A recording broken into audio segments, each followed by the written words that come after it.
Dito tudo isso, vamos então à palavra do Senhor, Apocalipse 1, verso 12. E virei-me para ver a voz que falava comigo. E virando-me, vi 7 castiçais de ouro. E no meio dos 7 castiçais, um semelhante ao Filho do Homem, vestido até os pés de uma roupa comprida, e cingido pelos peitos com um cinto de ouro. A sua cabeça e os seus cabelos eram brancos como a lã branca, como a neve, e os seus olhos como chama de fogo, e os seus pés semelhante ao latão reluzente, como se tivesse sido refinado numa fornalha, e a sua voz como voz de muitas águas. E ele tinha na sua destra, na sua mão direita, 7 estrelas. E da sua boca saía uma espada aguda de 2 fios. E o seu rosto era como o sol, quando na sua força resplandece. E eu, quando o vi, caí aos seus pés, como morto. E ele pôs sobre mim a sua destra, dizendo-me: não temas, eu sou o primeiro e o último. Não temas, eu sou o primeiro e o último. E o que vivo e foi morto, mas eis que aqui estou vivo para todo sempre. Amém. E tenho as chaves da morte e do inferno. Escreve as coisas que tem visto, e as que são, e as que depois destas hão de acontecer. O mistério das 7 estrelas que vistes na minha destra, na minha mão direita, e dos 7 castiçais de ouro. As 7 estrelas são os 7 anjos das 7 igrejas. E os 7 castiçais que vistes são as 7 igrejas. Escreve ao anjo da igreja de Éfeso: isto diz aquele que tem na sua destra as 7 estrelas, que anda no meio dos 7 castiçais de ouro. Conheço as tuas obras, e o teu trabalho, e a tua paciência, que não pode sofrer os maus. Pusestes à prova os que se dizem ser apóstolos, e não são. E tu os achastes mentirosos, e sofreste, e tens paciência, e trabalhastes pelo meu nome, e não te cansastes. Tenho, porém, contra ti, que deixastes o teu primeiro amor. Lembra-te, pois, de onde caíste, e arrepende-te, e pratica as primeiras obras. Oremos. Pai, em nome de Jesus, aqui estamos nós, diante da tua santa palavra. Espírito Santo, abre agora a nossa mente, abre a porta da revelação, abre a porta do entendimento. Fala conosco, Senhor, aquilo que desejas falar. Leva-nos, Senhor, a um lugar de confronto que gera crescimento. Tira-nos, Deus, da estagnação, da zona do comodismo, da área de conforto. Nos aprimora nessa noite, nessa manhã. Nos faz, Senhor, nessa manhã, alvos da tua graça, da tua bondade. E que o teu Espírito Santo esteja conosco. Fala conosco como um pastor. Conduz-nos para fora, porque nós queremos te seguir. Muito obrigado, Jesus, porque até aqui o Senhor tem nos ajudado. A ti, Jesus, e somente a ti, juntos nós te damos toda a honra, toda a glória e todo o louvor, em nome de Jesus. Amém. Irmãos, essa é uma porção da palavra de Deus que vai corrigir igrejas que estavam situadas na Ásia. Esse texto é enigmático porque contém elementos que não estão revelados, mas é também um texto revelador, porque contém instruções, figuras proféticas que o próprio Senhor Jesus vai revelar no próprio texto. Esse texto começa falando sobre um desejo de Jesus. Um desejo de Jesus de falar com a sua igreja. Um desejo que o Senhor Jesus tem latente e que não se apaga, de comunicar a sua vontade para a sua igreja. Esse desejo é tão forte, é tão latente em Jesus de falar conosco, que quando o canal não está aberto da nossa parte para ouvir Jesus, ele não desiste e vai encontrando outros caminhos, outras formas, outras metodologias, outras ferramentas para que a sua mensagem chegue até nós. Não sei se você já experimentou a sensação de, por situações do dia a dia, da correria, do mundo, das atribuições naturais que temos, da vida secular.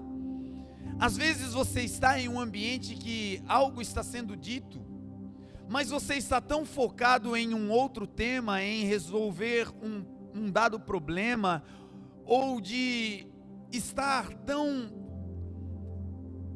fixado com a sua atenção em uma outra demanda, que apesar de alguém estar comunicando com você algo que pode até ser relevante, mas por conta de você não estar focado naquilo que está sendo dito, estar com o seu coração em um outro ambiente, em uma outra demanda, as informações que estão sendo liberadas não entram no nosso coração e no nosso entendimento. Acontece muito com os homens, quando chegam em casa e encontram ali os filhos, a esposa, e os homens, eles têm algo que só eles têm, que é a caixinha do nada. A caixinha do nada é aqueles 10 minutos que o camarada precisa entrar em casa e ninguém falar com ele. É aqueles 5 minutos que ele precisa ficar na frente da televisão olhando para o nada. Quem olha de longe diz, tá doido. É aquele minuto, aquele segundo, é aquele tempinho de introspecção que ele precisa para se esvaziar dos conteúdos que ele veio carregando até chegar em casa.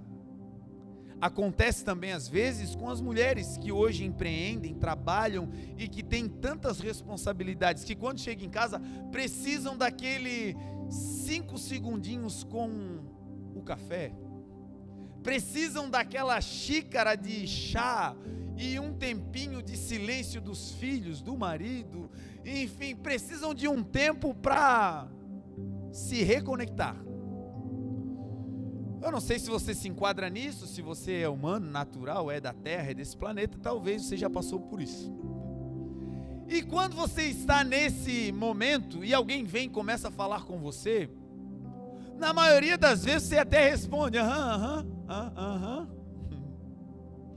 E depois de um tempo a pessoa diz, eu acabei de falar com você, e aí você diz, quando? A informação foi dada, mas ela não entrou. E por que não entrou? Porque nós não estávamos focados, o canal não estava aberto, a realidade da informação foi liberada, entretanto, a via de acesso ao coração não estava aberta.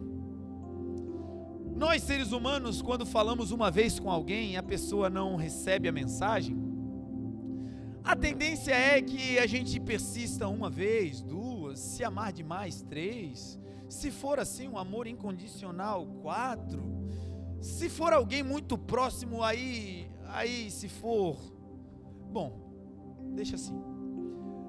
A verdade é que nós temos um limiar de tolerância. A verdade é que a nossa capacidade de fazer com que a mensagem chegue no coração daqueles que estão à nossa volta tem um nível de paciência. Chega um momento que nós paramos de comunicar. Chega um momento que de tanto falar e não ser escutado, de não ser atendido nas suas demandas, nas suas questões, nós desistimos da comunicação. é aquele casal que enfrenta conflitos e já tentaram acertar, já tentaram conciliar, mas sozinhos eles não estão conseguindo achar uma linguagem adequada que acesse um o coração do outro, e aí, para evitar os conflitos, param de comunicar. São aquelas sociedades que começaram bem, mas no meio do caminho se descobriu que a intenção dos sócios não era a mesma, e então a comunicação se corta. Às vezes, infelizmente, acontece entre irmãos na casa, na igreja. Percebemos as diferenças que carregamos do nosso próximo, e essas diferenças que deveriam nos aproximar, que deveriam fazer com que o corpo ficasse bem ajustado, por vezes essa diferença de pensamento, de cultura, nos faz parar de comunicar com o nosso irmão. Essa é uma atitude humana, essa é uma atitude natural. Agora, Jesus, que é Deus, e graças a Deus por isso, Ele não se cansa de comunicar a sua mensagem para a sua igreja. Ele não se cansa de exortar, de animar, de fortalecer e de investir em nós, a sua igreja. O maior investimento de Jesus na minha e na sua vida, meu irmão, é a sua palavra. Todas as vezes que Jesus fala com você, Ele está fazendo um investimento eterno na sua vida, dizendo: olha, eu estou colocando em você um valor, depositando dentro de você valores, porque eu creio, eu confio que você vai receber esses valores, vai cuidar deles e vai multiplicá-los para a minha glória. Todas as vezes que Jesus fala conosco, Ele não se retém, Ele não se detém apenas em continuar falando, se nós estamos com o coração aberto. Ele fala e fala e fala e torna a falar, e se nós fecharmos o coração, Ele vai e encontra outro caminho para que a mensagem chegue até nós. O texto que nós temos diante dos nossos olhos é a expressão da bondade de Jesus com a sua igreja. O texto começa falando sobre a revelação que João teve. João estava na ilha de Patmos e foi visitado por Jesus. João, já no final da sua vida, já na terceira idade, já prestes a partir desse plano natural, ele recebe a visita de Jesus na ilha. Jesus desce na ilha como ele é hoje, como ele é na eternidade.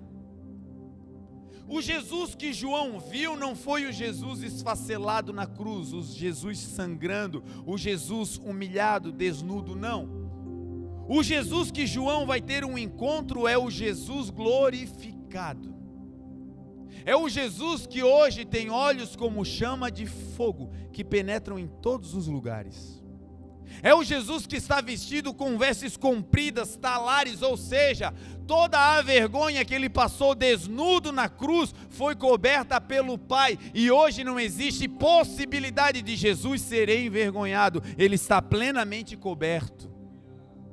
Os seus pés, eles estão vestidos com uma bota semelhante a um latão reluzente, a um ferro quando sai da fornalha, que significa dizer, aonde ele toca, o lugar incendeia.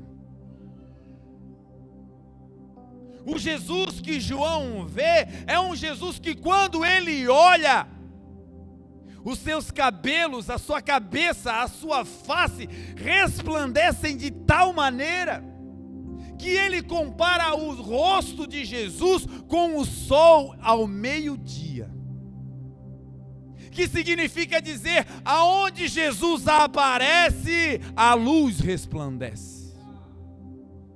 Na casa onde Jesus entra, os seus olhos iluminam, a sua cabeça cabeça resplandece e as trevas batem em retirada. O Jesus que João vai ter um encontro é um Jesus que no seu peito não carregava as marcas das chibatadas dos romanos. Era um Jesus que no seu peito não carregava os furos dos flagelos que foram feitos nele por aqueles que o transpassaram.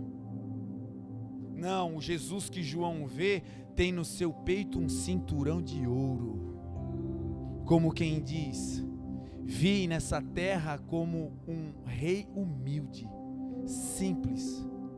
Me fiz pobre para que vocês fossem ricos, mas hoje eu sou detentor de toda a riqueza do universo, está comigo. O Jesus que João vê, da sua boca não saía um grito de Eli, Eli, lama sabachthani. Da boca de Jesus, esse Jesus que João vê, não saía um grito de Deus meu, por que me desamparaste? Não saía um grito de dor dizendo: Pai, perdoa-os, porque eles não sabem o que fazem. Não, esse Jesus que João vê, da sua boca saía uma espada aguda de 2 fios, a espada da sua palavra. Quando ele fala, essa espada penetra. Quando ele fala, essa espada entra. Nada pode deter a palavra. Esse Jesus que João vê tem escrito na sua capa e na sua coxa: não carpinteiro, não o abandonado, não o traído, não o filho de José, o filho de Maria. Na sua coxa e na sua capa está escrito: o Rei dos Reis e Senhor dos Senhores. É esse Jesus que João vê. É esse Jesus que desce na ilha. E é esse Jesus que vai falar algo lindo a João. Esse Jesus diz a João: João, escreve num livro. Escreve o que tu vês e aquilo que vai acontecer depois disso. Escreve num livro e envia às igrejas. Envia essa carta às igrejas. E escreve ao anjo da igreja. E aí então 7 cartas vão ser escritas. Um Jesus que poderia falar com a igreja, mas que achou um povo que estava com o seu coração fechado. Um Jesus que poderia ter mandado uma profecia no meio da igreja, mas que achou o seu povo com o coração cerrado.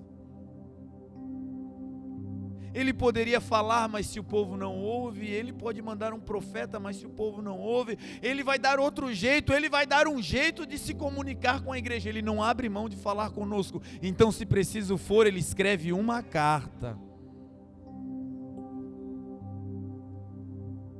E o texto é enigmático porque vai dizer o seguinte: que Jesus manda João. Jesus, o Rei da Glória, um ser espiritual, pede para João, um ser natural, escrever uma carta. E essa carta que Jesus, um ser espiritual, manda João, um ser natural, escrever, é para um anjo.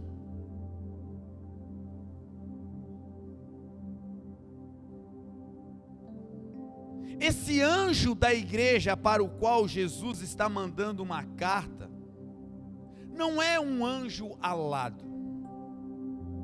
Esse anjo para o qual Jesus está mandando João, um ser natural, escrever, não é para um anjo sobrenatural, celestial. Esse anjo recebe esse nome, essa nomenclatura, pela função que esse anjo exerce, e não pela literalidade angelical. Porque senão não haveria nexo. Jesus mandar um homem escrever uma carta para um anjo. Jesus mandar alguém de um ambiente natural se comunicar com um ambiente sobrenatural através de um artifício natural que é uma carta.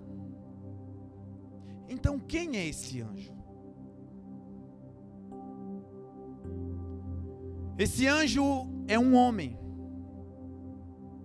Esse anjo ao qual o Senhor Jesus vai mandar uma carta é alguém humano, natural, simples, passível de erros, cheio de fragilidades, um homem. Mas é chamado de anjo por quê? Ao anjo da igreja escreve João. Esse homem recebe a nomenclatura de anjo não porque é perfeito ou celestial, mas por causa da função.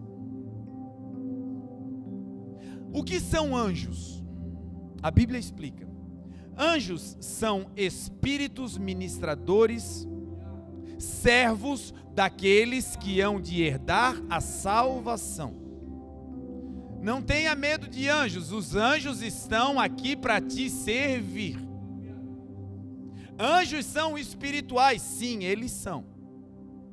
Eles são espirituais e eles têm uma função: servir. Anjos são servos. E eles servem quem? Todo mundo? Não. Tem um time privilegiado que é servido por anjos. Quem? Aqueles que vão herdar a salvação. Você aceitou a Jesus?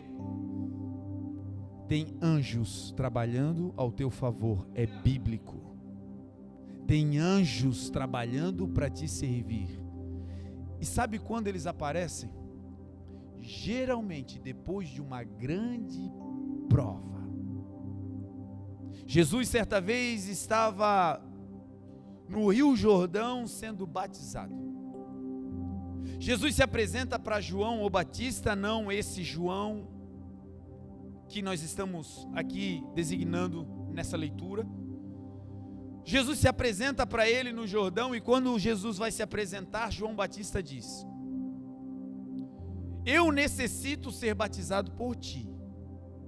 João estava dizendo: olha, eu entendo o que tu carregas, e o que tu carregas é mais poderoso do que o que eu carrego. Então quem tem que ser abençoado aqui sou eu. Tu deves me batizar.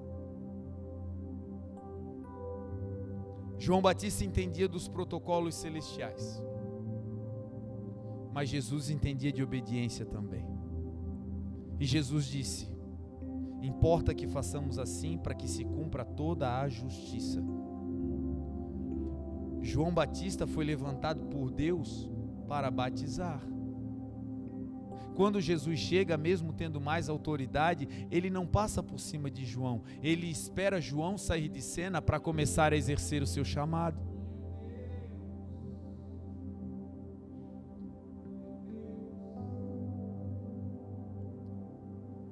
João olha para Jesus e diz, quando ele vê Jesus pela primeira vez, ele diz: eis o Cordeiro de Deus, que tira o pecado do mundo. Os seus discípulos largam João e agora começam a andar atrás de Jesus.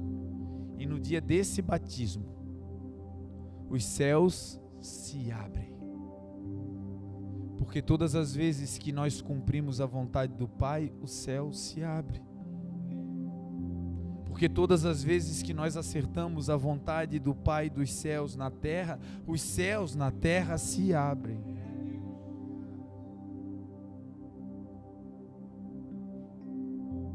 Se nós acertarmos a vontade do Pai, o céu vai ficar aberto o tempo todo. Se lá na tua casa você acertar a vontade do Pai, o céu vai ficar aberto lá o tempo todo. Lá na tua empresa, nas tuas vendas, nos teus negócios, o céu vai ficar aberto o tempo todo. É só fazer a vontade do Pai. E do céu uma voz bradou, porque Deus ama falar conosco, porque Deus ama se comunicar conosco, porque Deus é apaixonado em liberar a sua palavra a nós. Esse é meu filho amado, em quem eu tenho prazer. Quando obedecemos e fazemos a vontade, nós geramos prazer no céu. Você sabe o que é isso?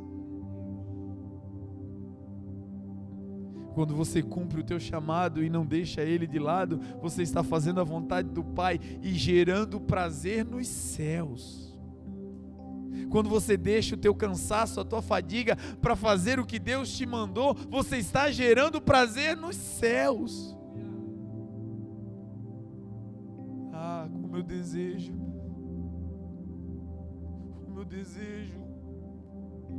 gerar alegria no céu. Como eu desejo um dia ser conhecido dos anjos, conhecido do Senhor, e o que aqui embaixo eu estiver fazendo vai alegrando os céus. Meu Deus, todas as vezes que nós cumprimos a vontade do nosso Senhor, uma manifestação de alegria e de prazer acontece nos céus. Esse é o meu filho, em quem eu tenho prazer, e sobre ele desce o Espírito Santo. Está vendo a sequência? Faz a vontade do Pai, cumpre a justiça, não pula por cima de ninguém, espera aquele que está fazendo realizar, espera a sua hora de entrar em ação, obedece os protocolos, o céu se rasga e o Espírito Santo vem. O Espírito Santo é o Consolador, o Espírito Santo é o ajudador, o Espírito Santo é aquele que está conosco. Ele é o Paráclitos. Paráclitos significa aquele que nos ajuda a levar a carga segurando na outra ponta. O fardo está pesado demais aqui, você arrastando esse fardo. Aí quando você obedece os protocolos dos céus, os céus se rasgam, a palavra vem e o Espírito Santo desce, e quando ele desce, o Paráclitos pega o fardo do outro lado, e aí não é mais você sozinho, é você e o Espírito Santo carregando o mesmo fardo. Por isso que o fardo do Senhor é leve. Esse João recebe do Senhor uma instrução. Importa que nós cumpramos a justiça. João batiza Jesus. E depois que João o batiza, ele vai movido pelo Espírito para o deserto. E no deserto ele passa 40 dias. 40 dias jejuando, 40 dias se consagrando, 40 dias no deserto. Não foi em um parque de diversões, não foi em um lugar climatizado, foi num lugar árido, inóspito, desértico. E no final desses 40 dias ele recebe um prêmio. Ele vai ser provado, ele vai ser agora tentado. O Pai permite que o inimigo se apresente a Jesus para o tentar, para o provar. A prova é em diversos níveis. O Senhor Jesus estava com fome. A primeira grande dificuldade nossa nas provas são as nossas necessidades fisiológicas. Com fome, alguns de nós trocamos o que é eterno por um prato de lentilha. Com fome, alguns de nós vendemos coisas valiosas por um preço irrisório. Com fome na alma, nós nos abastecemos de qualquer coisa para saciar a fome. Olhamos para o que não deveríamos, falamos o que não deveríamos, comemos o que não deveríamos.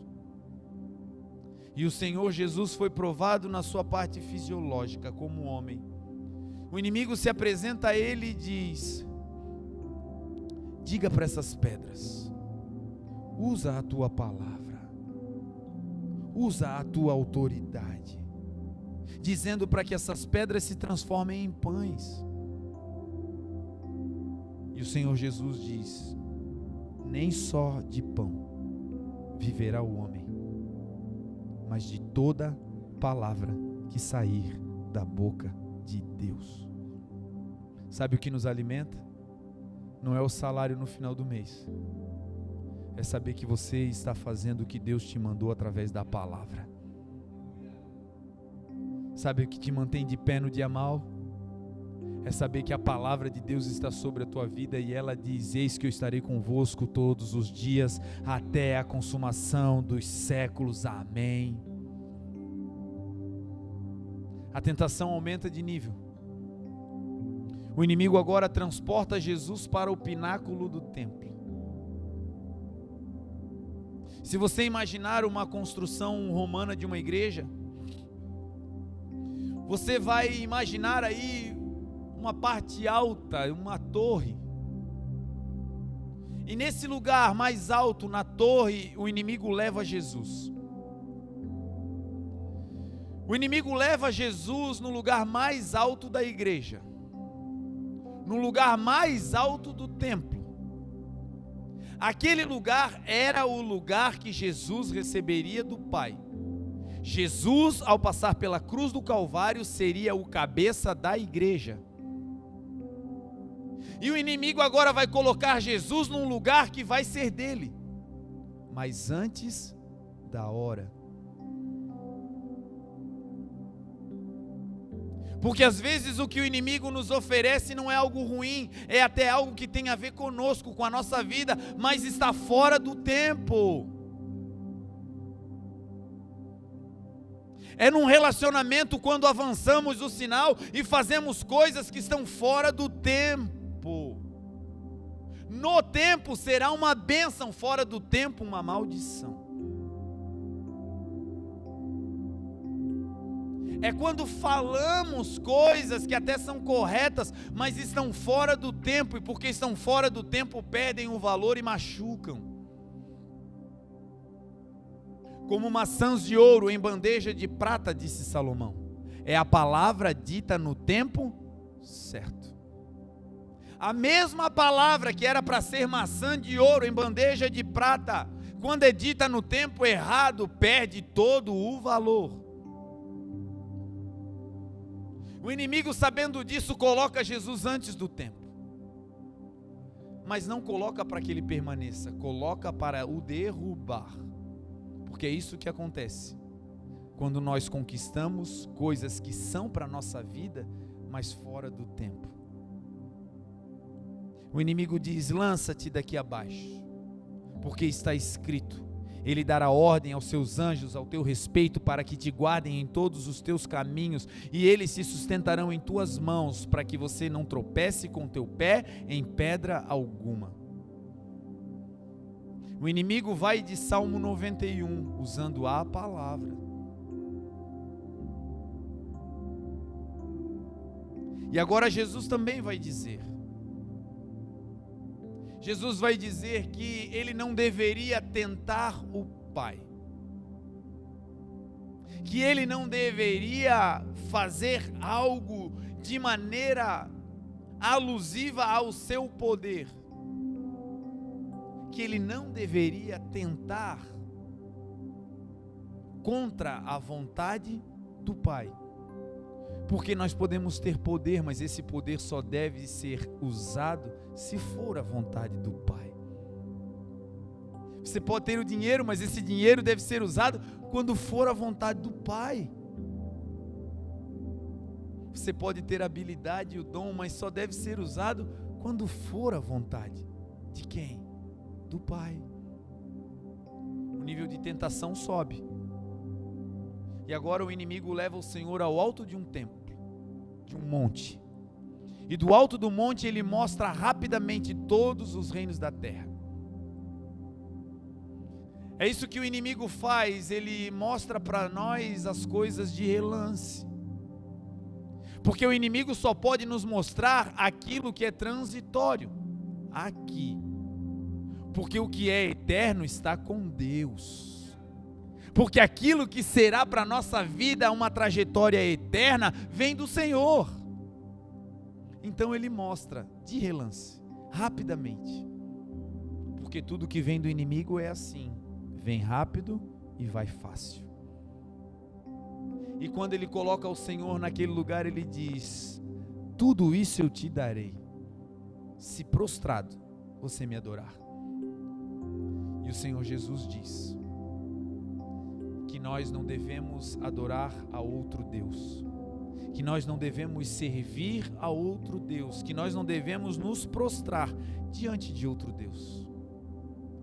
Quando ele vence o inimigo pela palavra, o inimigo o deixa. E depois que o inimigo o deixa, onde o Senhor está? Deserto. Mas quando ele está no deserto e vence a tentação, olha quem chega para servir Jesus. O texto diz que ele foi servido por anjos. Percebe que depois da prova vem alguém para nos ajudar? Percebe que depois da luta, da peleja, o Senhor fortalece o nosso time? Quando está tudo engringolando, tudo indo de água abaixo, está tudo errado, está tudo atravessado, mas você resiste e não abre mão e não larga. Quando você permanece no centro da vontade, é depois da tempestade que vem a bonança. É depois do vendaval que você vai ouvir de dentro do teu barco: vento, cala-te, mar, aquieta-te. É depois de 40 dias de jejum, de clamor, de oração, de luta, que a palavra vem e os anjos chegam. Jesus vai mandar João escrever a carta para um anjo. E esse anjo da igreja não é um anjo alado, é um homem. Por que é chamado de anjo? Porque é um servo. Anjos têm essa habilidade de servir. E esse anjo que vai receber a carta para a igreja é o pastor da igreja. Jesus vai revelar o que significam as estrelas na sua mão. O texto vai dizer que as estrelas que estão na mão de Jesus, que João viu, são os pastores das igrejas. E os castiçais, que significam aquilo que dá suporte para a luz, são as igrejas. Nós somos luz no mundo, mas essas luzes precisam de suporte, de estacas, de firmeza, de castiçais para estar no lugar certo e iluminar de maneira adequada, ordeira, a igreja. Por isso é chegado o tempo dos desengrejados voltarem para a casa do Pai. Porque a luz dentro do teu coração nunca se apagou. Porque o desejo de caminhar com o Senhor nunca se apagou. Entretanto, você estava fora do castiçal. E fora do castiçal você se sentia volúvel, levado de um lado para o outro. Agora de novo na igreja, no castiçal, te prepara, você vai iluminar como nunca. Jesus diz para João: escreve para o pastor da igreja, escreve para o anjo da igreja, que é o pastor dessa igreja. Pastores, gente, são líderes espirituais. Você que exerce uma função de liderança espiritual, você que cuida de gente, você também é um pastor. Líder espiritual não significa o mais espiritual. Líder espiritual significa escolhido por Deus para aquela função.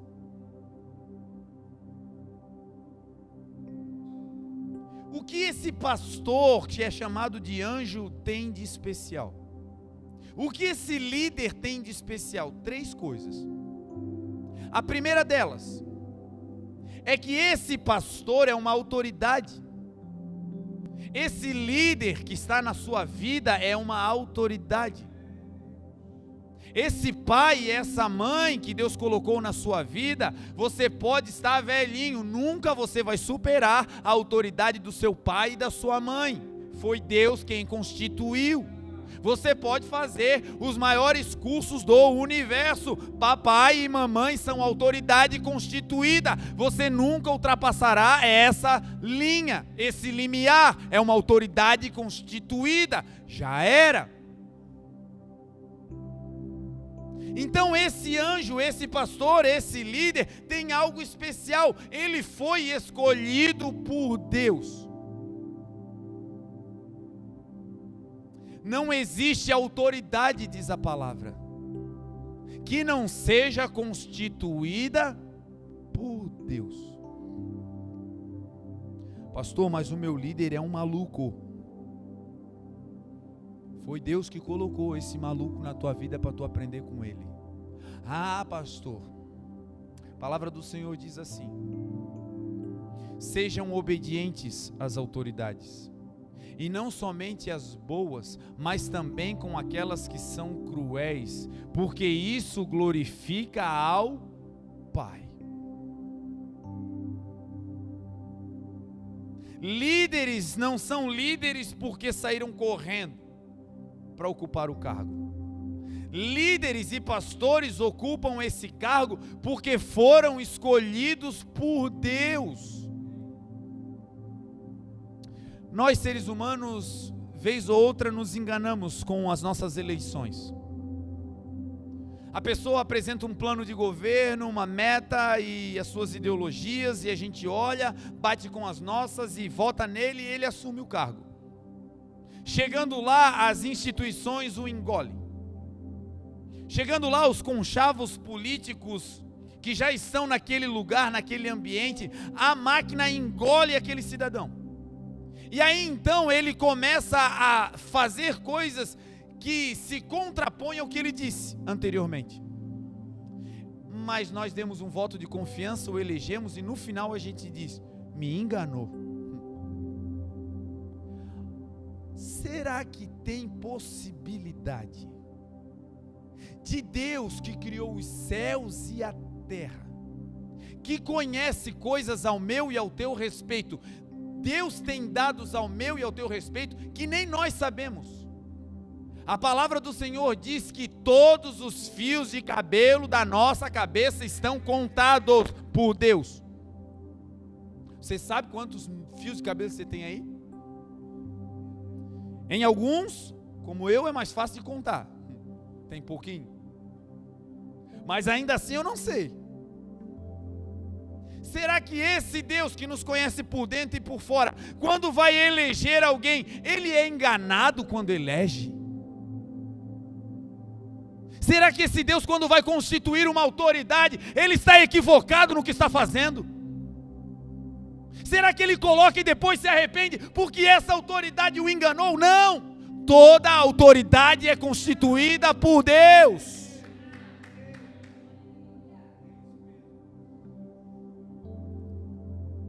Segundo, sobre esse pastor, sobre esse anjo, sobre esse líder, escolhido por Deus primeiro. A segunda grande marca de um líder escolhido por Deus é que ele ocupa em Deus um lugar especial.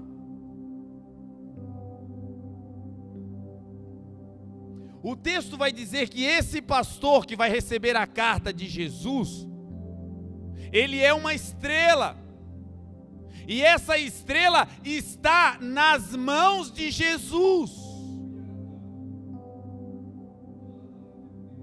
Um líder espiritual está nas mãos de Jesus. Pelo amor de Deus, não toque em líderes, não fale de liderança, não faça complô, você vai tocar na mão de Jesus.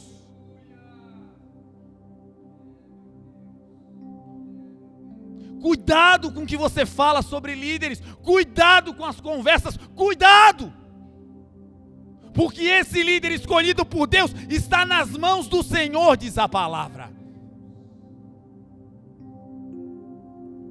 A mão direita do Senhor É a mão que o Senhor usa para tocar em João quando ele cai como morto. É mais ou menos assim. Os pastores, os líderes são humanos, mas são escolhidos por Ele. E uma vez escolhidos por Ele, Ele cuida desses pastores. Ele cuida dessa liderança. Ele guarda esses homens e essas mulheres. Eles estão na mão do Senhor. E quando o Senhor vai tocar na humanidade, vai tocar em João, Ele não usa outra mão, Ele usa a mão das estrelas. A mão que entra em contato com a humanidade é a mão dos pastores, é a mão dos líderes, de gente que foi ungida pelo Senhor. Por isso eles são especiais, não porque são bons, mas porque estão em um lugar de controle do Senhor. E por último, esse anjo, esses líderes, esses pastores, são especiais, porque o próprio Senhor chama eles de anjos. E na nomenclatura você descobriu que anjos são servos.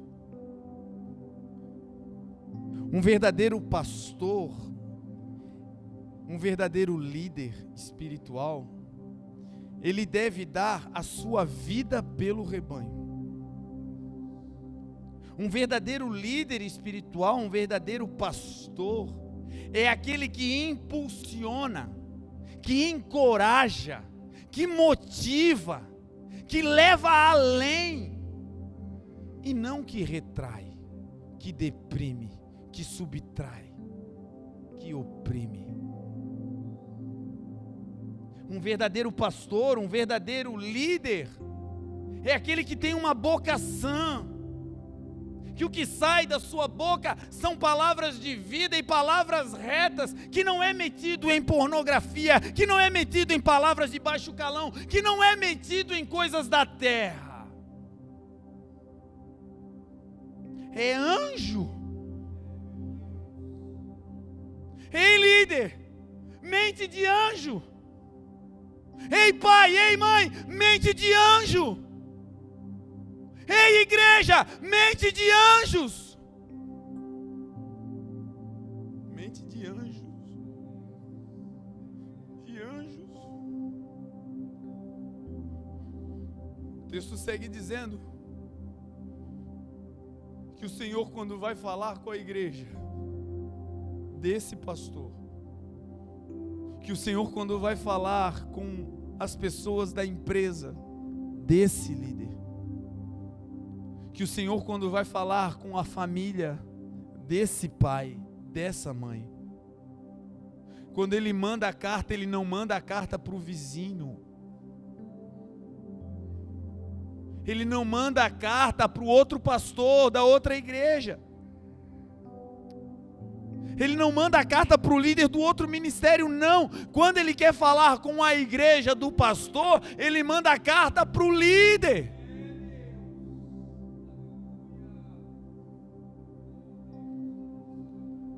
Os céus se movem debaixo de protocolos. Protocolos são regras que o Senhor cria, o Senhor, Deus, cria. E Ele não abomina, Ele não tira, Ele não quebra as regras que Ele criou. Quando o Senhor estava ministrando comigo essa mensagem, o Senhor falava nesse ponto da mensagem sobre o virar de chaves que eu te falei. Quando eu cheguei nesse ponto da revelação e do entendimento, o Senhor me disse: agora eu estou virando uma chave no teu coração, em mim. E você vai contar isso à igreja. E aqueles que entenderem uma chave vai se virar no coração deles.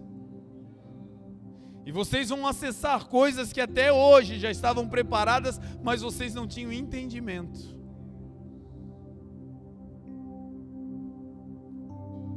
Um dos protocolos celestiais que nós precisamos entender para poder viver a plenitude de Deus nessa terra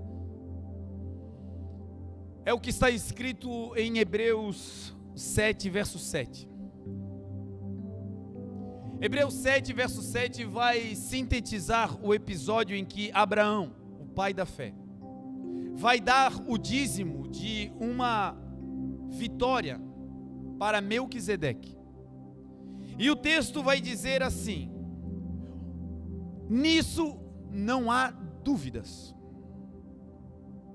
é que o maior abençoa o menor. Isso é uma regra espiritual, gente. Isso é um protocolo celestial. O maior, aquele que tem mais autoridade, aquele que tem mais vida em Deus, o maior, ele tem a unção para abençoar o menor, e nunca o contrário. É impossível que Deus use irmãos simples, naturais, para ungir um outro irmão a pastor. Isso é coisa de homem, não existe no mundo espiritual, não tem liga. É impossível os pastores se juntarem para botar um pastor como bispo. Quem é menor não pode abençoar o maior. Quem é igual não tem autoridade para abençoar no sentido de graduar o maior ou um igual. Traduzindo, não inventa de colocar outro líder de forma através de um motim, de uma rebelião ou de um achismo da sua cabeça. Iguais não podem abençoar iguais. E acabou. Sem entender isso, nós promovemos rebeliões sem perceber. Aquele corpo mole lá na empresa, aquele corpo mole atrapalha o líder, quebra a meta, impede o avanço.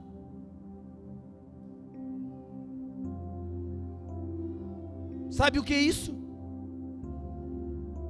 É um trabalhar para destruir a liderança.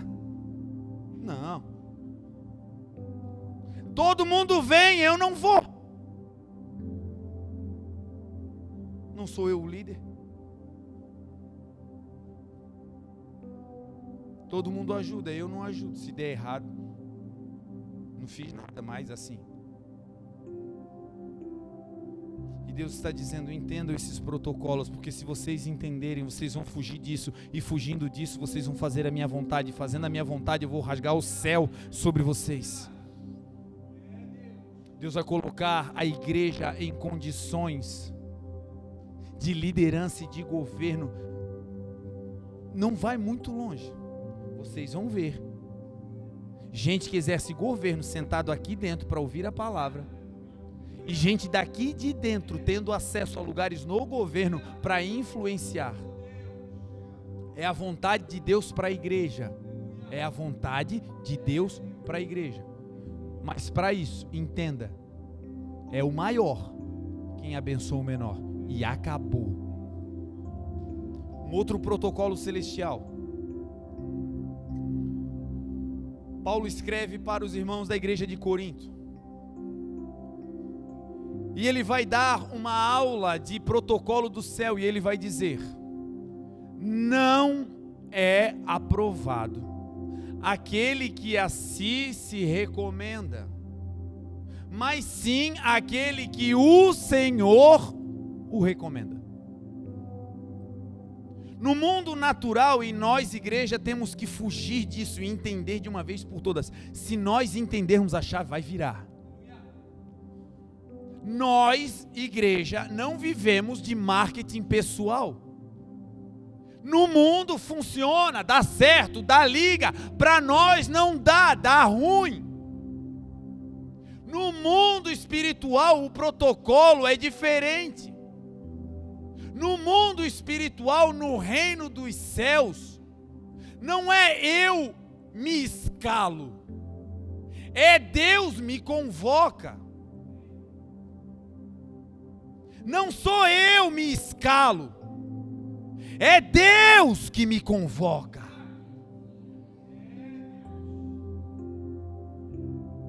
Eu não digo eu sei, o Senhor diz, Ele sabe. No reino espiritual, eu não vou, eu sou enviado. Como assim eu vou? Como? Como assim tu vai? Quem te autorizou? Foi papai, foi mamãe que mandou? Não, eu saí. Como assim? Tá fazendo o que aí? Teu líder mandou? Não, eu senti de fazer. Como? Não funciona, igreja. O Senhor está nos dando hoje uma aula prática de protocolos dos céus. Talvez nunca mais na vida você vai escutar essa mensagem, mas em nome de Jesus, abra o teu coração, porque isso vai nos colocar em um lugar de governo. Por fim, eu quero deixar cravado no seu coração a autoridade que o Senhor te deu. Quando Deus vai falar com a igreja, Deus fala com o pastor da igreja. Deus não quebra regras e acabou. Quando Deus vai falar sobre os teus filhos, Deus vai falar contigo. Se o canal estiver aberto, Deus vem e entrega a carta na tua mão. Esse menino está metido nisso aqui, nisso aqui, nisso aqui. No outro dia você acorda bem doido e diz, vem cá. O Espírito Santo me revelou que está acontecendo isso. A partir de hoje tu não pisa mais lá. Não, mãe, não. E acabou. Pai e mãe, cheios do Espírito Santo, recebem cartas do Senhor para sua família.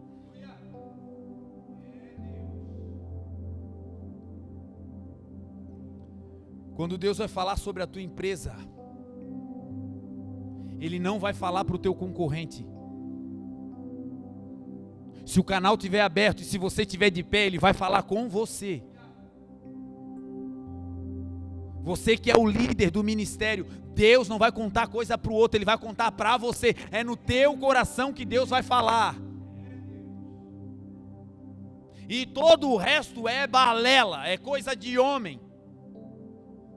Agora o que está na palavra é, escreve ao anjo da igreja, ao líder, ao pai, à mãe, escreve para ele, escreve para ela. Só tem um jeito